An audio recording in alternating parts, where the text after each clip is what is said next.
Oh,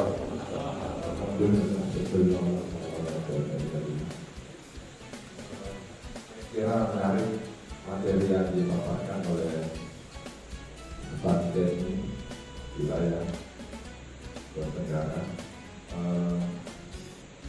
dan saya kira yang sangat menarik adalah best practice dari masjid yang ada di Jawa Timur.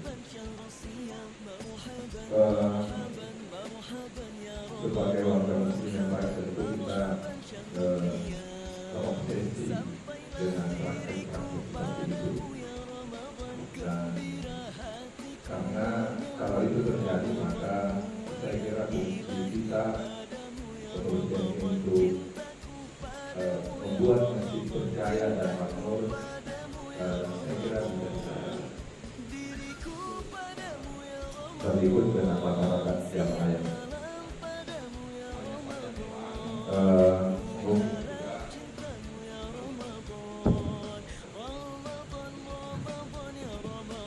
Faktor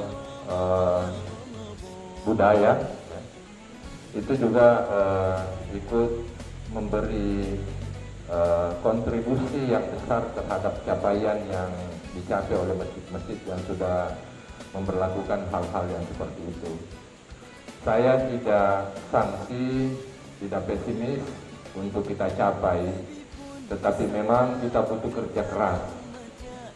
Dan kalau kita mulai sekarang, saya kira tidak usah terlalu banyak dulu masjid. Satu saja di satu kabupaten itu sudah bisa menjadi contoh, ya, sudah bisa menjadi inspirasi buat masjid-masjid yang lain yang ada di kabupaten. Kemudian terkait dengan saldo 0%, memang saya pernah menjadi pengurus masjid besar Timur itu 2 periode, Masjid Agung Malini. Tetapi kita belum bisa terapkan juga itu karena hal lain yang lebih urgent, katakanlah memperbaiki tampilan masjid dan sebagainya, memang di dalam otak kita butuh kita banyak dana dan harus tertabung, karena kita tidak bisa bergerak dengan dana yang sedikit-sedikit. Harus ditabung dulu untuk merenovasi satu aspek, misalnya katakanlah kubah. Kita harus tunggu karena pada saat kita sudah rusak kubah, di kehujanan kita kalau tidak terkumpul dana. Saya kira ini memang menjadi ya cita-cita kita semua, tetapi memang lalu sumber pendanaan masjid untuk fisiknya yang memang perlu kita pikirkan agar kita bisa menggalang kontribusi masyarakat dan jamaah seoptimal mungkin. Saya kira itu, Ustaz. Assalamualaikum warahmatullahi wabarakatuh. Ibu peserta penataran manajemen masjid oleh pengurus wilayah Dewan Masjid Indonesia, kira salam saya tertarik dengan apa yang menjadi pembahasan kita pada pagi hari ini. Sebelumnya maaf Pak Sekung, saya Kepala Seksi Bimbingan Masyarakat Islam Kementerian Agama Kabupaten Kepulauan Utara. Berbicara masjid itu adalah bagian dari tupoksi kami, sehingga dan posisi saya di ini sebagai wakil sekretaris yang menjadi informasi terkait dengan masjid di Kabupaten Kepulauan Utara. Pertama yang ingin disampaikan tentang yang menjadi persoalan kita selama ini, khususnya para mubalik kita di Kepulauan Utara, ini terkait dengan akustik masjid kita. Itu harus kita akui, sehingga terkadang yang menentukan keberhasilan para mubalik kita terkait dengan akustik. Terkadang materinya bagus, tapi tiba di masjid mic-nya prank, ya, ustaznya juga prank. Yang pertama. Yang kedua terkait dengan keinginan Dewan Masjid untuk membangun sebuah aplikasi. Saya kira di Kementerian Agama itu Pak Sekuf sudah ada aplikasi Khimat, sehingga kenapa hari ini kami bekerja keras di Kepulauan Utara. Terserah orang di Jakarta itu sudah bisa mengenal Masjid Al-Qasas, sudah bisa tahu Masjid Pasar itu, tinggal dulu menjaga tablik simat dengan memasukkan ID masjid, mereka sudah bisa tahu imamnya siapa, pengurusnya siapa, dan lain-lain sebagainya. Itu sementara kami lakukan untuk mengisi data di sistem informasi manajemen masjid. Yang selanjutnya yang disampaikan tertarik dengan manajemen masjid.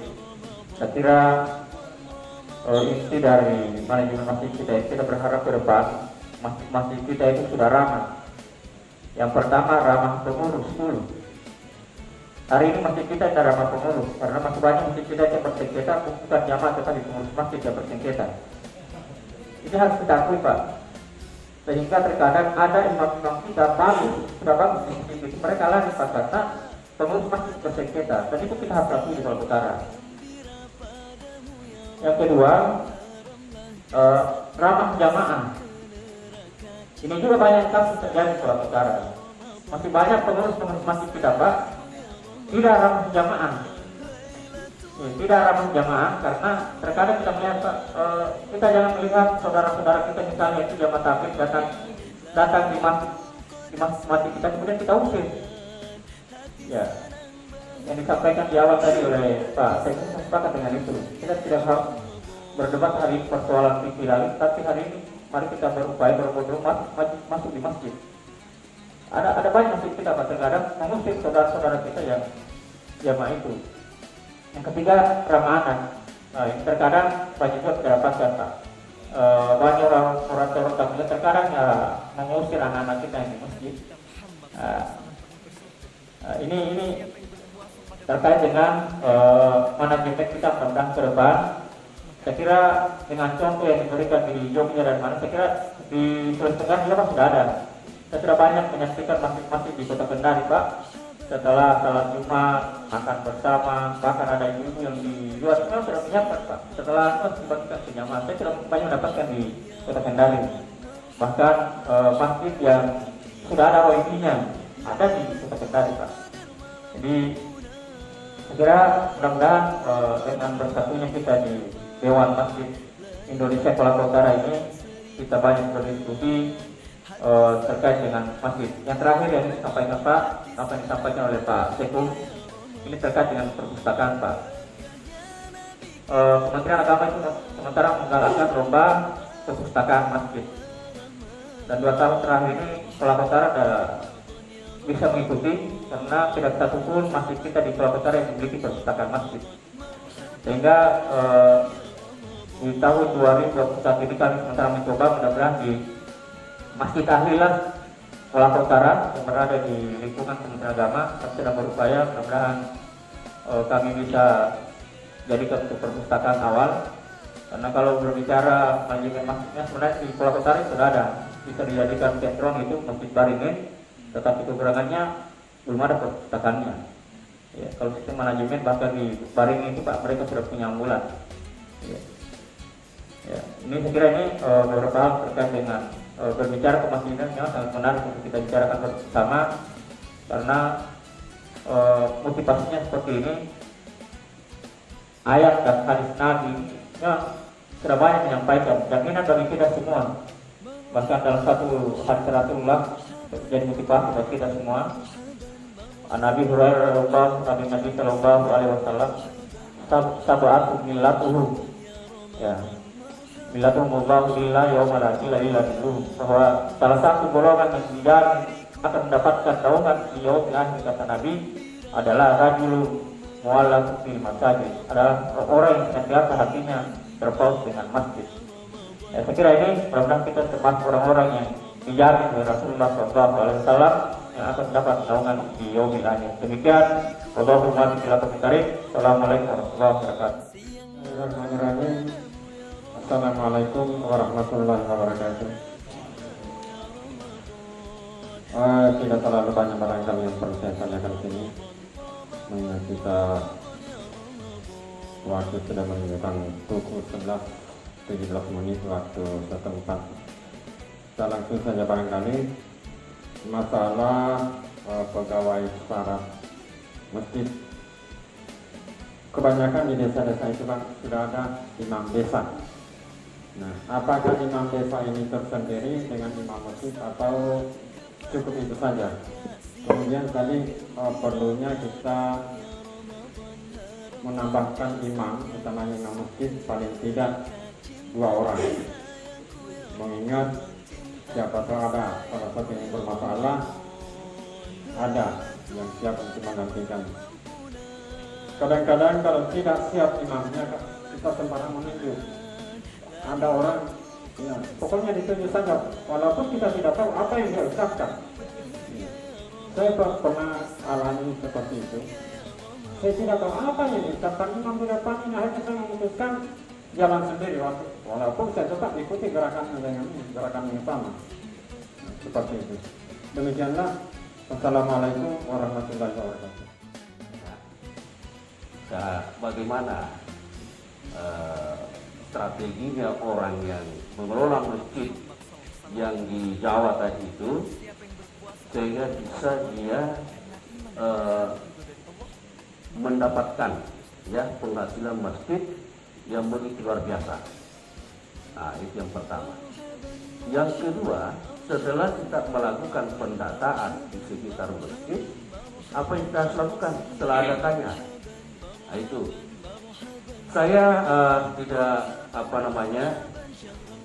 di Kabupaten Kolaka Utara ini, khususnya di desa saya di Punggiha, sudah ada yang melakukan seperti ini. Pak Martin Tagiri betul-betul yang menghidupkan masjid, ya.